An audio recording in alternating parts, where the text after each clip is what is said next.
أعوذ بالله من الشيطان الرجيم بسم الله الرحمن الرحيم الحمد لله رب العالمين والصلاة والسلام على سيد المرسلين وعلى آله وأصحابه أجمعين أما بعد قال الله تعالى في القرآن العظيم والفرقان المجيد أعوذ بالله من الشيطان الرجيم بسم الله الرحمن الرحيم وأتموا الحج والعمرة لله وقال رسول الله صلى الله عليه وسلم الحجاج والعمار وفد الله أو كما قال عليه الصلاة والسلام صدق الله العظيم وصدق رسوله النبي الكريم ونحن على ذلك من الشاهدين والشاكرين والحمد لله رب العالمين. பெருகி வரும் கருணையினால் பேருலகை காத்து வரும் பேரருளாளர் எல்லாம் வல்ல அல்லாஹ்வுக்கே கோடான கோடி புகழ் அடைந்தோம். வையகம் வழி நடக்க வல்ல அல்லாஹ்வின் பாதனை தன்னடையாக்கி சென்ற தாஹா நபி ஸல்லல்லாஹு அலைஹி வஸல்லம் அவர்களின் மீதும் அன்னவர்களை நிறைவாக பின்பற்றிய உத்தம சத்திய சஹாபாக்கள், தாபிஈன்கள், தபஉ தாபிஈன்கள், சித்திகீன்கள், ஷுஹதாக்கள், சாலிஹீன்கள், நாதாக்கள், நல்லோர்கள், குறிப்பாக இங்கே கூடியிருக்கின்ற இவ்வாண்டு புனித உம்ராவையும் புனித ஹஜ்ஜையும் மன நிறைவோடு செயலாற்ற இருக்கின்ற ஹாஜியின்களே, முஅத்தமிரீன்களே, அவர்களுக்கு உறுதுணையாக கலந்து கொண்டிருக்கக்கூடிய பெரியோர்களே, சகோதரர்களே, தாய்மார்களே, சிறார்களே, உங்கள் அத்தனை பேருக்கும் இஸ்லாத்தின் காணிக்கையாம் சலாமினை தெரிவித்துக் கொள்கின்றோம். அஸ்ஸலாமு அலைக்கும் வரஹ்மத்துல்லாஹி வபரகாத்துஹு. அன்புக்குரியவர்களே, உம்ராவுடைய அமலை ஆரம்பித்தாலும் ஹஜ்ஜுடைய அமலை ஆரம்பித்தாலும் தல்பியாவை கொண்டே ஆரம்பிக்க வேண்டும் என்று உலமாக்கள் சொல்லுவார்கள். அந்த அடிப்படையிலே நாம் 3 முறை தல்பியா சொல்லிக் கொள்வோம். நாம் சொல்லக்கூடிய தல்பியாவிலே லப்பைக் என்பது 3 முறை அல்ல, 4 முறை வரும். ஆனால் நாகூரில் பாட்டில் வந்து 3 முறை தான் வரும். அதை கேட்டு யாரும் நம்ப முடியல. அவர் ஹஜ்ஜுடைய பாட்டு படிச்சிருக்காரு. அதில் லப்பைக்கு 3 தடவை தான் வருது. ஆனால் லப்பைக்கு 4 தடவை நமக்கு வரணும். அதனால் 4 தடவை நம்ம சொல்லி பழக வேண்டும். ஆரம்பமாக நாம் அனைவரும் தல்பியாவை ஓதிக் கொள்வோம்.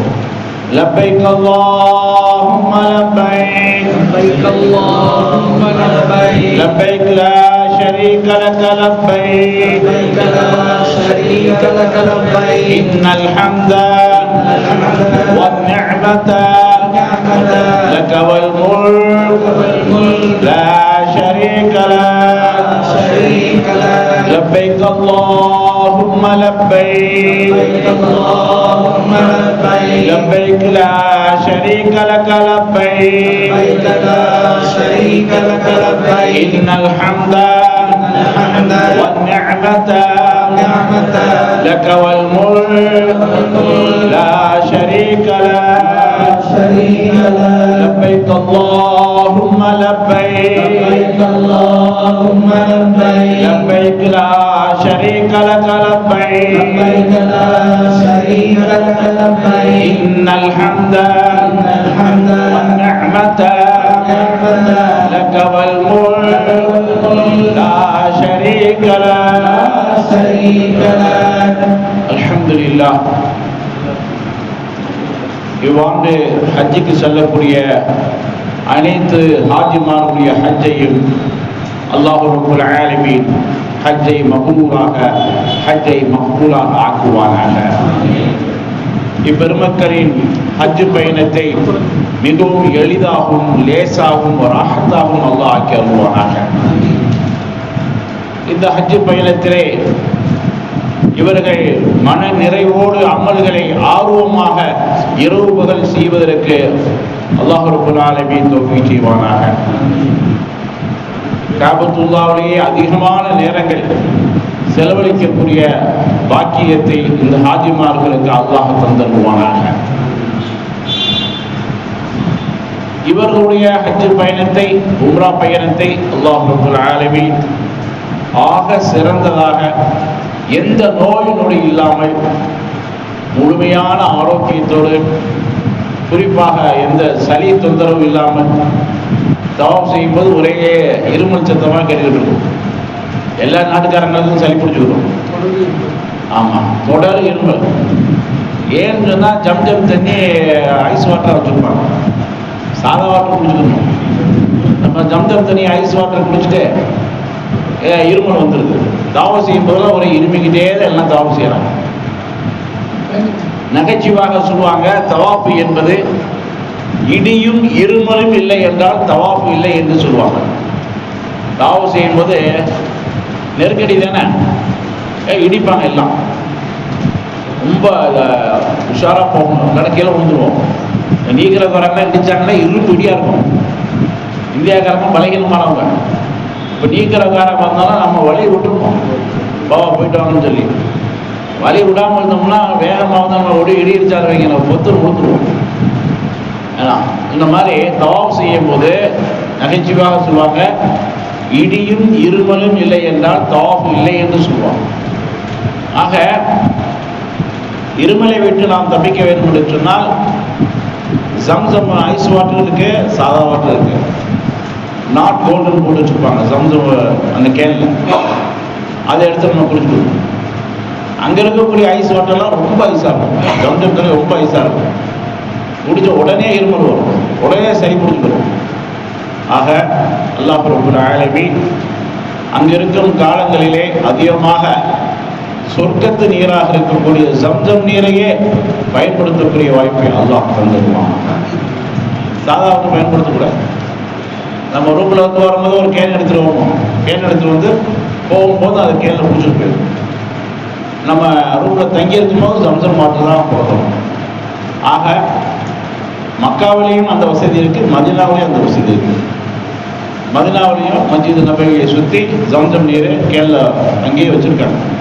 நம்ம ரூமுக்கு பிடிச்சிட்டு போயிடும். ரூமில் கொண்டாந்து வைப்பாங்க, இந்த ஹோட்டலுக்காரங்க வைப்பாங்க, பல கேன் வைப்பாங்க. ஜம்ஜம் நீர்னு கொண்டாந்து வைப்பாங்க. ஆனால் அது சந்தேகமானதான். அது ஜம்ஜமாக சாதாரண வாட்டரான்னு தெரியாது. ஆனால் நம்ம பிடிச்சிட்டு வர பாருங்க, அங்கேருந்து காபத்துல இருந்து எடுத்துட்டு வரோம்ல, அது உறுதியாக சம்சமாக தான் இருக்கும். நம்ம ஊரில் சின்ன கிளாஸில் கொடுக்குறாங்களே, 1 ounce 1/2 ounce கிளாஸ் தான் கொடுக்குறாங்க. அப்போ ஹஜ்ஜுக்கு போகக்கூடியவங்க, உம்ராவுக்கு போகக்கூடியவங்க நிறைய ஜம்ஜம் குடிப்பதற்கு வாய்ப்பு இருக்கு. ஜம்ஜம் தண்ணி நீங்கள் அதிகமாக குடிச்சீங்கன்னா அல்லாஹ் ஜல்ல ஷானஹு தஆலா நீங்கள் என்னென்ன துவா கேட்குறீங்களோ அத்தனையும் அல்லாஹ் கபூல் செய்யும். ரசூல் ஸல்லல்லாஹு அலைஹி வஸல்லம் சொன்னாங்க, மாஉ ஸம்ஸம் லிமா ஷுரிப லஹ், ஜம்ஸமுடைய தண்ணீர் எந்த நோக்கத்துக்காக குடிக்கப்படுகிறதோ அந்த நோக்கம் நிறைவேற்றப்படுகிறது என்று நபிகள் நாயகம் ஸல்லல்லாஹு அலைஹி வஸல்லம் சொன்னாங்க. அப்போ நம்ம ஏற்கனவே ஜம்ஜமே குடிச்சு நம்ம வயிறை நிரப்பிட்டோம்னு வைங்களேன், இங்கே வந்தாலும் ஜம்ஜம் வர்க்கத்துக்காக வீட்டில் வச்சுக்கிட்டு கலக்காத ஜம்ஜம் குடிச்சு போகிறவங்க இங்கே வந்தோடனே தண்ணியை கலந்துடுறோம். நம்ம வந்து இங்கே வந்தோடனே ஒரு 2 லிட்டர் தண்ணியை கலக்காமல் வச்சுக்கணும். அவ்வப்பொழுது எடுத்து அது கொஞ்சம் கொஞ்சம் குடிச்சுக்கணும். கலக்காத ஜம்ஜம் தண்ணி கலந்தோம்னாலே அதனுடைய ஃபாய்தா போயிடும், தன்மை போயிடும். ஆக ஹஜ்ஜுக்கு செல்லக்கூடியவர்கள், உம்ராவுக்கு செய்யக்கூடியவர்களுக்கு ஒரு பெரும் பரக்கத்து ஜம்ஜம் வாட்டர் உங்களுக்கு காத்திருக்கிறது. இங்கே 1 ounce 2 ounce குடிச்சிங்க, இங்கே போனீங்களா வாலி வாலியாக குடிக்கணும்.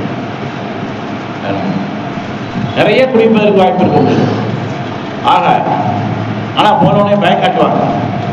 காபத்துல போனால் ஜம்ஜம் தண்ணி குடிக்காதீங்க, ஒன்றுக்கு வந்துடும், ஒளிச்சேருக்கு பிரச்சனை அப்படின்னு பயம் காட்டுவாங்க. ஜம்ஜம் தண்ணி குடிக்கும் போதே நியத்து வச்சுருங்க, யாரெல்லாம் ஒழு போகக்கூடாது. ஏன்னா ஜம்ஜம் தண்ணி குடிக்கும் போது எந்த துவா கேட்குறோமோ அந்த துவா என்ன செய்யுது, கபுலா.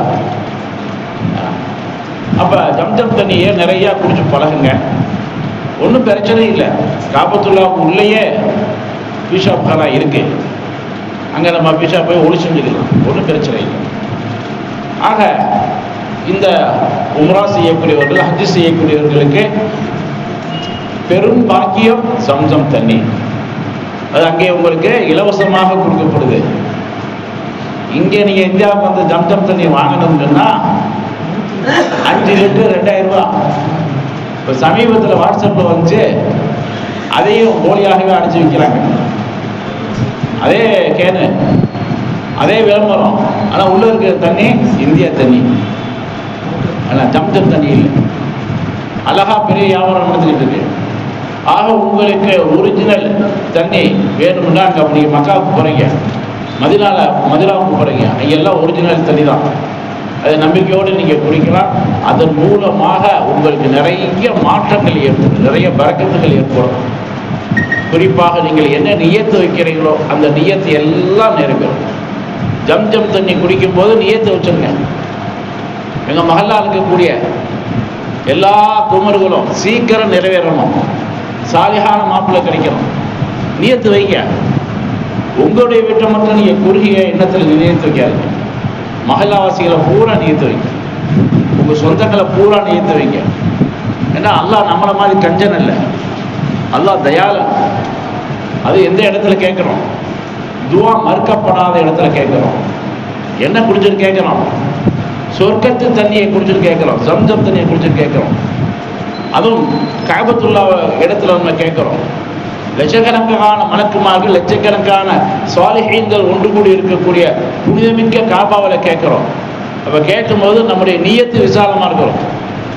இங்கே நம்ம துவா கேட்குற மாதிரி கேட்கக்கூடாது. இங்கே நம்ம துவா கேட்டுக்கிட்டு இருக்குல்ல, யாரெல்லாம் ஏன் ஆபாரத்தில் பறக்கத்திச்சு, ஏன் உடம்புல உடல்நலத்தை கொடு அப்படின்ட்டு எங்கள் அடுத்து மீறி நம்ம குடும்பத்தை கேட்போம். மகல்லாவாசிகளை மறந்துடுவோம், சொந்த பந்தங்களை மறந்துடுவோம். அங்கே போய் அப்படி இருக்கக்கூடாது. காபத்துள்ளால போய் நம்ம எல்லாத்துக்கும் கேட்குறோம். உலக முஸ்லிம்கள் அனைவருக்கும் கேட்குறோம். உலகத்தில் வாழக்கூடிய எல்லா மனிதர்களுக்கும் ஒற்றுமையை கொடுறா, சச்சரவை நீக்கி வையே, சண்டையை நீக்கி வையே, ஆர்குமெண்ட் விவாதத்தை நீக்கி வையே, எல்லோரும் மகிழ்ச்சியாக சந்தோஷமாக இருக்கக்கூடிய சூழலை உருவாக்கம் சொல்லி காபாவில் நம்ம என்ன செய்யணுங்க? கேட்கணும். துவா எங்கெங்கே கபுலாகும்னு சொல்லப்பட்டிருக்கோ அங்கெல்லாம் உலகத்தில் இருக்கக்கூடிய அத்தனை மக்களுக்கும் கேட்கணும், முஸ்லிம்களுக்கு மட்டுமல்ல. ஏன்னா எல்லா மக்களோட நம்ம இருக்க போகிறோம், முஸ்லிம்களை மட்டும் நம்ம இருக்கிறோம்.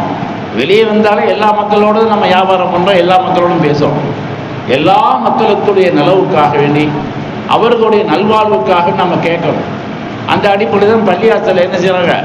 எல்லா மக்களுக்கும் துவா ஓதி விடுறோம், எல்லா மக்களும் நல்லா இருக்கணும்னு சொல்லி. இதே இந்த விசாலமான நியத்து நாம் எங்கெல்லாம் துவா கேட்கிறோம், அரஃபால துவா கேட்போம், மினால துவா கேட்போம், முஸ்தலிஃபால துவா கேட்போம், ஜம்ராத்தில் துவா கேட்போம், காபால துவா கேட்போம். ஆக எங்கே பார்த்தாலும் துவாவை கேட்போம். தொழுகையை விட துவாவை அதிகமாக இருக்கும். அப்போ துவா கேட்கும் அந்த நேரங்களிலே நம்முடைய துவாவை பொதுவாக ஆக்கிக்கொள்ள வேண்டும். நாம், நம்முடைய குடும்பம், நம்முடைய மஹல்லாவாசிகள், நம்முடைய சொந்தக்காரங்க, அதை தாண்டி நான் முஸ்லிம்கள், அவர்களுக்காக வேண்டி, குறிப்பாக காஷ்மீர் மக்களுக்காக வேண்டி, பலஸ்தீன மக்களுக்காக வேண்டி அவர்களுடைய நலவுக்கான துவா கேட்க வேண்டும். இப்போ ரீசெண்டாக போர் நடந்துகிட்டு இருக்கேன், அந்த போர் முற்றிலுமாக விலகி சுமூக நிலை ஏற்பட வேண்டும், எல்லா மக்களும் ஒற்றுமையாக இருக்க வேண்டும் என்று அங்கே போய் கேட்கணும். ஏன்னா இங்கே கேட்கறதுல சந்தேகம் இருக்குது, துவா மேலே போகுதா இல்லையாண்டு. அங்கே நம்ம கேட்டோம்னாலே மேலே போயிருங்க. ஏன்னா காபத்துல்லாவுக்குள்ளே துவா கேட்கறது மறுக்கப்படாது. ஜம்சம் தண்ணீரே குடித்து விட்டு துவா கேட்டால் மறுக்கப்படாது. ஹஜர் அஸ்வதுக்கு எதிராக நின்று துவா கேட்டால் மறுக்கப்படாது. மகாம் இப்ராஹிம் அந்த தங்க தூண் இருக்குல்ல, அதுக்கு பக்கத்தில் துவா கேட்டால் மறுக்கப்படாது. மீசாபுர் ரஹ்மத்து மழை நீர் வடிகிறதுக்கான மேலே ஒரு குழா வச்சுருக்காங்க காபத்துல்லாக்கு மேலே, மீசாபுர் ரஹ்மத். அந்த தங்க குழாய்க்கு கீழே நின்று கேட்டாலும் துவா கபுல் ஆகுது. அந்த வளைவு பகுதி ஹத்தீம், அதுக்குள்ளே 2 ரக்காயத் தொழுவிட்டு அங்கே துவா கேட்டாலும் துவா கபுல் ஆகுது. ஆக காபாவை சுற்றி எங்கே கேட்டாலும் துவா கபுல் ஆகுது. ருக்குனே யமானி 3வது மூலை, அதில் நின்று துவா கேட்டாலும் துவா கபுல் ஆகுது. நம்முடைய துவாவுக்கு லட்சோபலட்சம் மலக்குகள் ஆமீன் சொல்கிறார்கள். அல்லாஹ்வுடைய ரஹ்மத்து இறங்கிக்கிட்டே இருக்கு. நபிகள் நாயகம் ஸல்லல்லாஹு அலைஹி வஸல்லம் சொன்னாங்க, கஅபாவிலே ஒவ்வொரு நாளும் 119 ரஹ்மத்து இறங்குது. 119 ரஹ்மத்து. 120 ஒரே ஒரு ரஹ்மத்தை உலகம் பூரா இறங்குதான். அப்போ 119 இறங்கக்கூடிய அந்த காபத்துல்லா எவ்வளவு புனிதமானது. எவ்வளவு அல்லாஹ்வுடைய அன்புக்கும் அருளுக்கும் சொந்தமான இடமாக இருக்கிறது. ரஹமத்துகள் மலை போல் பொழியக்கூடிய இடம்தான் காபத்துல்லாஹ். அந்த காபத்துல்லாஹ்விலே நின்று நம்ம குறுகிய எண்ணத்தோடு துவா செய்யாமல் விசாலமான எண்ணத்தோடு துவா செய்யணும். யா அல்லாஹ், என்னுடைய சகோதரர் வியாபாரம் இல்லாமல் இருக்காரு, அவருக்கு விசாலமான வியாபாரத்தை கொடுத்துரு. சகோதரிக்கான கேட்கணும். என்னுடைய தங்க கல்யாணம் முடிச்ச இடத்துல ஒரு பிரச்சனையோடு இருந்துக்கிட்டு இருக்கேன், மாப்பிள்ளை அவர் எப்பயுமே பிரச்சனையோடு தான் இருக்காரு, அவருக்கு நல்ல புத்தியை கொடுக்கும். இப்படி குடும்பத்தில் தனித்தனியாக கேட்க வேண்டும். என்று சொன்னால் நீங்கள் செல்லக்கூடிய இடம் ஆக சிறந்த இடம். உங்களுடைய துவாக்கெல்லாம் மறுக்கப்படாத தடுக்கப்படாத இடம். உங்களுடைய துவாவுக்கும் அல்லாஹ்வுக்கும் இடையில எந்த ஹிஜாபும் இல்லை, எந்த திரையும் இல்லை. அப்படிப்பட்ட ஒரு புனிதமான இடத்துக்கு நீங்கள் செல்கின்றீர்கள். உங்களுடைய துவாவில் எப்பொழுதுமே விசாலத்தன்மை இருக்க வேண்டும். உங்களுடைய துவாவில் எப்பொழுதுமே விரிவான ஒரு சிந்தனை இருக்க வேண்டும். குறுகிய சிந்தனை இருக்கிறார், நமக்கு மட்டுமே கேட்டுக் கொடுக்க, மற்றவங்களுக்கு சேர்த்து சேர்த்து சேர்த்து கேட்கணும். குறிப்பாக நம்முடைய குடும்பத்தில் கஷ்டப்படக்கூடிய நம்முடைய சகோதர சகோதரிகள், மற்ற சொந்தக்காரங்களுக்காக வேண்டி அவங்க பேரை சொல்லி துவா கேட்கணும். அப்படி துவா கேட்டுட்டு இங்கே வந்து பார்த்தா அவங்க நிலைமைகள்லாம் மாறி இருக்கும். நான் முத காபத்துல்லாவில் போகும்போது என்னென்னமோ துவா கேட்கன்னு நினச்சேன். ஆனால் காபத்துல்லா போய் இப்படி நம்முடைய தலையை உயர்த்தி பார்த்த உடனே எனக்கு ஒரு துவா வந்துச்சு. யாரெல்லாம் என் தாயாருக்கு சொர்க்கத்தை கொடுறா அப்படின்னு கேட்டேன், முதல் துவா. அப்புறம் பல துவா கேட்டோம். அன்றைய இரவில் ஹோட்டலில் படுத்திருக்கும் போது தாயார் கனவுல வந்துட்டாங்க.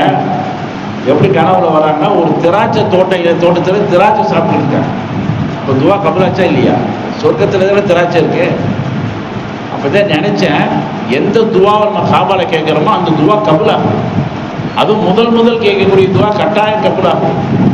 அதனால முதல் கேட்கக்கூடிய துவா ரொம்ப கனமானதாக கவனமானதாக இருக்க வேண்டும். ஆக நாம் ஒரு ஆக சிறந்த இடத்துக்கு சொல்றோம். வருடம் முழுவதும் உலகத்திலிருந்து உம்ரா செய்யறாங்க. ஆனால் ஹஜ்ஜி என்பது 5 நாள் தான். ஹஜ்ஜுடைய நாட்கள் 5 நாள் தான். அதற்காக நீ பயணமாகி போவது துல்காயதாலேருந்து ஆரம்பிச்சுறாங்க. துல்காயதா, துல்ஹஜ், முஹர்ரத்தில் எல்லாம் அவங்க தடை பண்ணிடுவாங்க. ஆக ஹஜ்ஜுடைய நாட்கள் என்பது அதிகமானது. உம்ராவுடைய நாட்கள் என்பது வருடம் முழுவதும் இருக்கு. வருடம் முழுவதும் உம்ரா செய்கிறாங்க. ஆக அல்லாஹ் ஜல்ல ஷானஹு தஆலா காபத்துல்லாவை ஆக சிறந்த ஒரு ஆலயமாக ஆக்கி, முதல் பள்ளிவாசலாக உலகத்திலே உருவாக்கி, அதிலே உலக மக்கள் எல்லாம் தரிசிக்கக்கூடிய அளவுக்கு ஹஜ்ஜையும் உம்ராவையும் அல்லாஹ் தஆலா கடமையாக்கி இருக்கிறார். இதை பற்றி அல்லாஹ் சூரா பக்ராவில் சொல்கிறான், வஅத்திமுல் ஹஜ்ஜ வல் உம்ரத லில்லாஹ். அல்லாஹ்வுக்காக வேண்டி ஹஜ்ஜையும் உம்ராவையும் நீங்கள் தமாமாக செய்யுங்கள் என்று அல்லாஹ் சொல்றான். அரபியில் தமாம் அப்படின்னு சொன்னா பரிபூர்ணம்னு அர்த்தம். குர்ஆனை கதம் செஞ்சுட்டேன், குர்ஆனை தமாம் செஞ்சுட்டேன்லாம் சொல்றாங்கல்ல.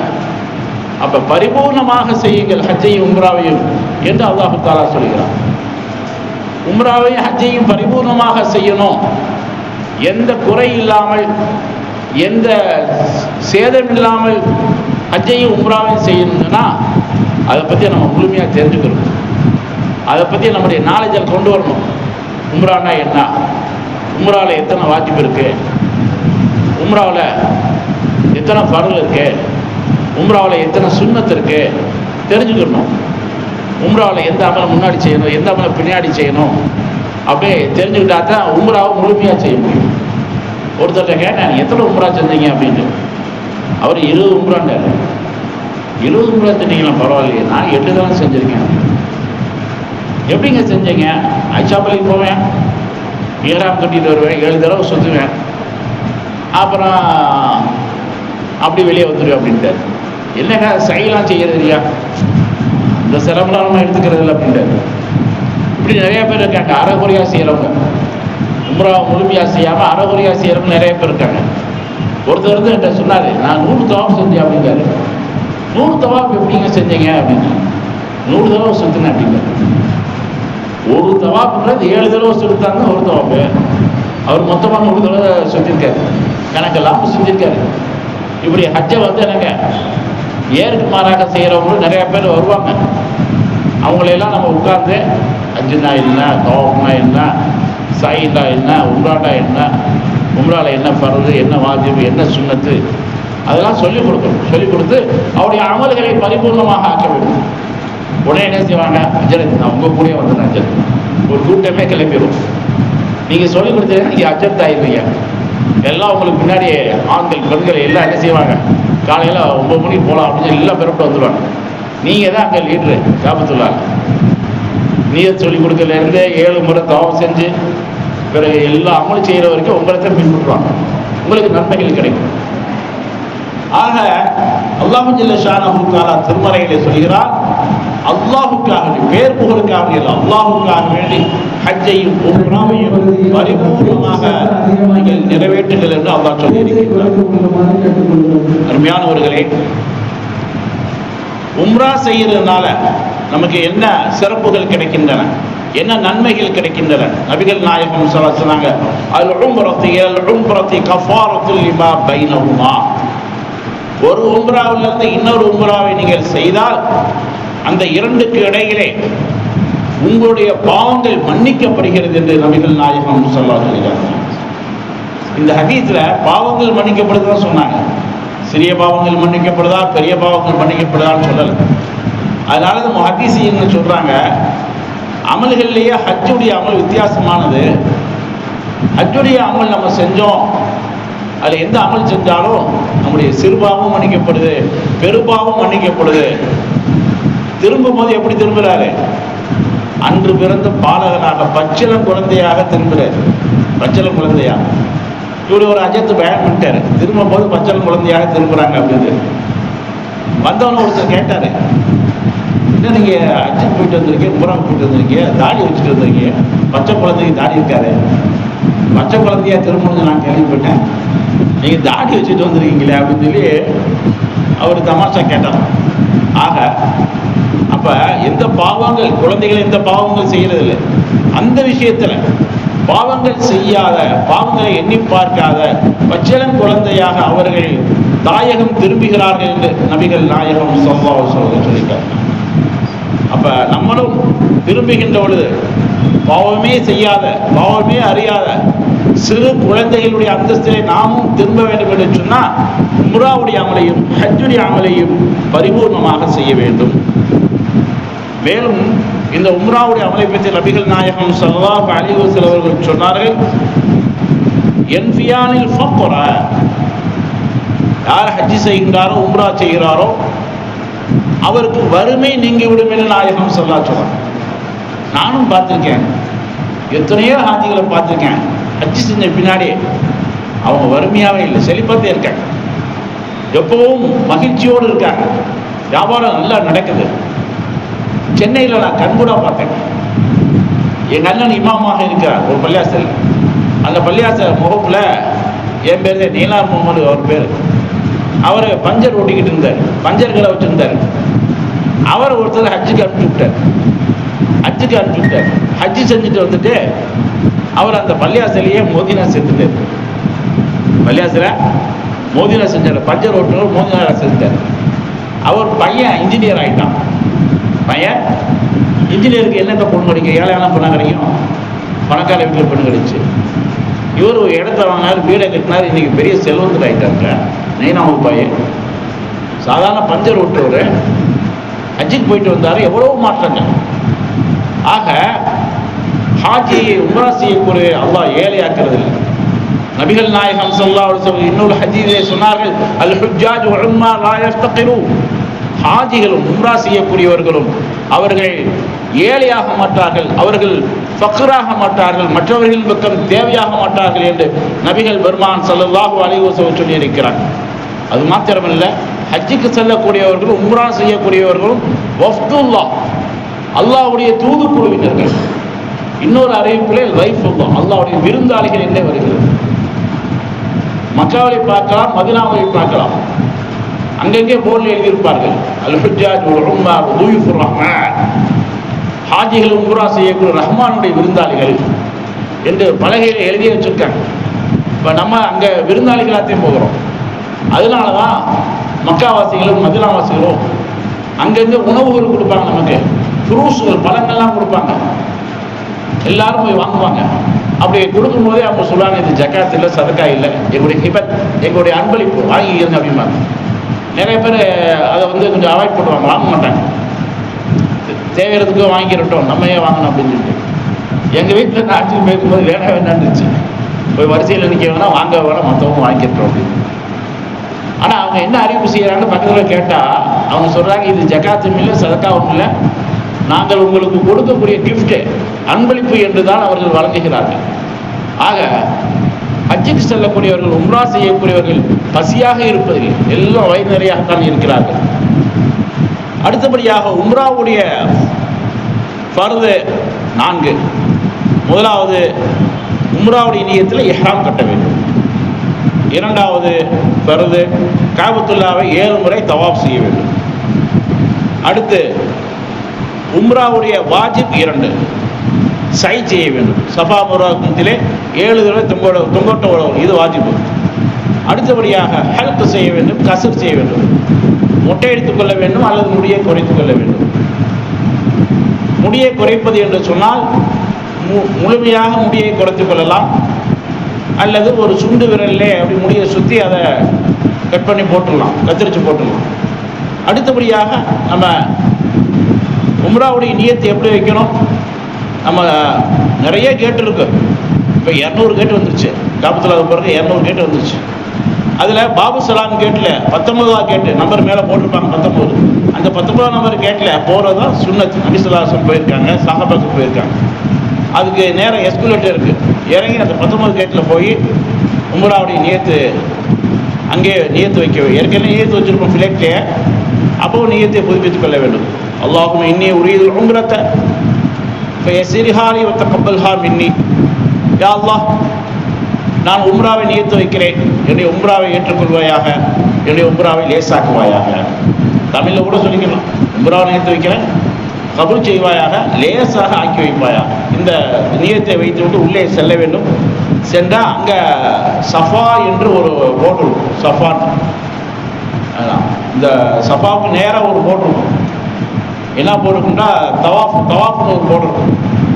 இதில் பச்சை விளக்கு எரியும். அந்த இடத்துல நியத்து வைக்கும். அதுக்கு நேராக பார்த்தீங்கன்னா ஹஜர் அஸ்வத் கல் இருக்கும். எல்லாம் முண்டி அடித்து சண்டை போட்டுக்கிட்டு இருப்பாங்க, முத்தம் போடுறதுக்கு. அந்த கூட்டத்தை மாதிரி தெரிஞ்சுக்கலாம், அங்கேயே நியத்து வைக்கிறது. நியத்து வச்சுட்டு அப்படியே என்ன செய்யணும்? தவாஃபுக்காக நியத்து வைக்கிறேன், இது லேசாக்குவாயா, கபூல் செய்வாயா அப்படி நியத்து செஞ்சுட்டு ஹஜர் அஸ்வத் நேராக கையை நீட்டி கையை முத்தமிட்டுட்டு தவாஃப் ஆரம்பிச்சிடணும். தவாஃபில் நம்ம 3ஆம் கலிமா ஒதுக்கணும். நம்ம புக்கில் நிறையா துவா போட்டிருப்பாங்க, ஒவ்வொரு தவாஃப்லையும் தனித்தனி துவா போட்டிருப்பாங்க, அது சிறப்பு. அப்படி தெரியாதவங்க 3ஆம் கலிமாவே ஒதுக்கலாம்.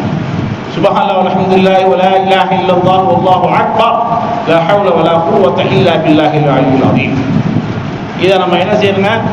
அப்படியே அந்த 4 மூலை இருக்குது, காபத்துல்லாவுக்கு 4 மூலை. அந்த அப்படியே மூலைகளை சுற்றி வரும்போது 3ஆம் கலிமா ஓதணும். 3வது மூலை ருக்ன யமானி என்று வந்த உடனே ரப்பனா ஆத்தினா ஃபித் துன்யா ஹஸனா வ ஃபில் ஆখিরাতি ஹஸனத்தன் வ கினா அஸாபன்னார். இந்த ரப்பனா ஆத்தினா ஓதிங்கன்னா துவா முடியுதுன்னு அர்த்தம். இங்கே இமாம் ஓதுனால துவா முடியுது, அங்கேயே ஒரு தவாஃப் முடியுதுன்னு அர்த்தம். ஒரு தவாஃப் முடிச்சிட்டிங்க. 7 தஸ்பீஹ் கொடுத்துருப்பாங்க, உங்களுக்கு கொடுத்துருக்காங்களா? ஒரு தஸ்பீஹ், இப்போ ஒரு தவாஃப் செஞ்சாலும் ஒரு தஸ்பீஹை மேலே இழுத்துடும். அடுத்து இன்னொரு தவாஃப் செய்யும்போது இன்னொரு தவாஃப் இதே முறையில் செய்யணும். இப்படி 7 தவாஃப் செஞ்சு அந்த 7 மணியை மேலே ஏற்றி நம்ம தவாஃப் முடிக்கும்போது அடுத்தபடியாக மக்காம இப்ராஹிம் அது தங்க கூண்டிருக்கும், அது பக்கத்தில் தொழுக முடியாது, என்ன கூட்டம். அது நேராக பின்னாடி தவாஃபுடைய 2 ரக்காயத்து தொழுகணும். முதல் ரக்காயத்தில் குலியா யூனில் காஃபின் ஓதணும். 2வது ரக்காயத்தில் குல் ஹுவல்லாஹு அஹத் ஓதி 2 ரக்காயத்து தொழுகணும். தொழுதுட்டு ஜம்ஜம் கேனை எங்கே இருக்குது அங்கே போய் ஜம்ஜம் தண்ணீரை நல்லா குடிக்கணும். மூத்தரை வந்துடும், பிஷா வந்துடும் நினைக்க தேவையில்லை. நல்லா குடிச்சிட்டு அப்புறம் என்னங்க சஃபாவுக்கு போகணும். சஃபாவுக்கு போய் சாய் ஆரம்பிக்கணும். சாய் ஆரம்பிக்கும் போது இடையில 2 பச்சை லைட் எரியும். அந்த பச்சை லைட்டு 2 இடத்துல போட்டுருப்பாங்க. அந்த லைட்டில் ஆரம்பிக்கும் போது என்ன செய்யுங்க? தொங்கோட்டை விடணும். அந்த லைட்டு முடியும் போது தொங்கோட்டத்தை முடிச்சிடணும். ஆக இது ஆண்களுக்கு மட்டும்தான், பெண்களுக்கு தொங்கோட்டம் இல்லை. இப்படி 7 முறை சஹி செய்யணும். சாயை முடித்த பிறகு மறுவாள் வந்து நின்று துவா செய்யணும். காபத்துல்லாவை நோக்கி துவா செய்யணும். துவா செஞ்ச பிறகு நம்ம முதல் உம்ராவாக இருந்தால் நேராக கடைக்கு போயிடணும். கடைக்கு போய் அங்கே என்ன செய்யுங்க, மொட்டை அடிச்சிடும். பெண்கள் வந்து முடியை கட் பண்ணி போட்டுருவாங்க. நம்ம ஒரு மொட்டை அடிச்சிடணும். ஏன்னா 5 ரியால் 10 ரியால் 15 ரியால் இந்த கடையுடைய ஜோடனையை பொறுத்து கேட்பான். நீங்கள் பெரிய கடைக்கு போனீங்கன்னா 10 ரியால் கேட்பான். அதோட பெரிய கடைக்கு போனீங்கன்னா 15 ரியால் கேட்பான். அதுக்கு மேலே இல்லை. நிறைய பேர் 5 ரியாலத்தை தேடி போவாங்க. அது கூட்டம் அதிகமாக இருக்கும். ஆக நீங்கள் மொட்டை அடிச்சிடுறீங்க. மொட்டை அடிச்சிட்டிங்கன்னா இப்போ ஒரு எஹ்ராமை கலைஞ்சு நார்மல் ட்ரெஸ் போட்டுக்கிட்டு நீங்கள் வெளியேறிடலாம். ஒரு ஓரமாக போய் எஹ்ராமை கலைஞ்சிட்டு நார்மல் ட்ரெஸ் போட்டுக்கிட்டு நீங்கள் ரூமுக்கு போயிடலாம். உங்களுடைய உம்ரா முடிஞ்சிச்சு. அப்போ இந்த உம்ராவுடைய இந்த சட்ட ஒழுங்குகள் மிக சுருக்கமாக உங்களுக்கு சொல்லப்பட்டிருக்கு. நம்ம இங்கே ஹஜ்ஜுக்கு பெறப்படும் போது நம்ம என்ன முடியை வெட்டிக்கணும், நகத்தை வெட்டிக்கணும். அதே மாதிரி வந்து உற்றார் உறவுகளை சந்தித்து பாவ மன்னிப்பு கேட்கணும். ஹுக்கூக்குல் இபாதை வந்து சரி பண்ணணும். அடியாருடைய கடமையை சரி பண்ணணும். அதற்கு முன்னாடி ஹுக்கூக்குல்லா அல்லாஹ்வுடைய கடமைகள் 5 நேரம் தொழுது பழகணும். நிறைய பேர் இங்கே 5 நேரம் தொழுது பழகிறதில்ல. அங்கே வந்து 6 1 நாள் 2 நாள் தொழுதுட்டு ரூம்லேயே இருக்குது, தொழுதே வர மாட்டேங்குது. அல்லது பஜாரில் இருக்குங்க. இல்லை 5 நாள் லோடு தொழுதிக்கலாம், அதெல்லாம் தொழுது வச்சுங்க. இப்படி நிறைய பேர் ஜமாளிக்கிறாங்க. இங்கே ஜமாளிக்கிறாங்களே, அதுதான் அங்கேயும் ஜமாளிக்கிறாங்க. ஆக அங்கே போய் 5 நேரம் என்ன செய்யணுங்க, கீழே உள்ள பள்ளியாசம் இருக்கும், அங்கே போய் தொழுகணும். முடிந்தால் காபத்துல்லாவில் போய் 5 நேரம் தொழுவதற்கு முயற்சி பண்ணணும். காபத்துல்லாவில் 5 நேரம் தொழுக முடியாது. ஒரு நேரம் தொழுக விட்டு நம்ம ரூமுக்கு வந்துடுவோம். ரூமுக்கு இடையே நிறையா பள்ளியாசல் இருக்குது. பெண்களுக்கு தெரியும், ஆண்களுக்கு தெரியும். அங்கே போய் ஜமாத்தோடு தொழுகையை தொழுது பழக வேண்டும். முடிந்த அளவு பக்கத்துரும்பு அக்கத்துரும்புகளுக்கு விருந்துகள் கொடுக்க வேண்டும். அவர்களோடு அன்போடு பழக வேண்டும். யாராவது சண்டைக்கு வந்தால் சண்டைக்கே போகக்கூடாது. நான் சண்டை போட வரல அப்படின்னு ஒதுக்கிடணும்.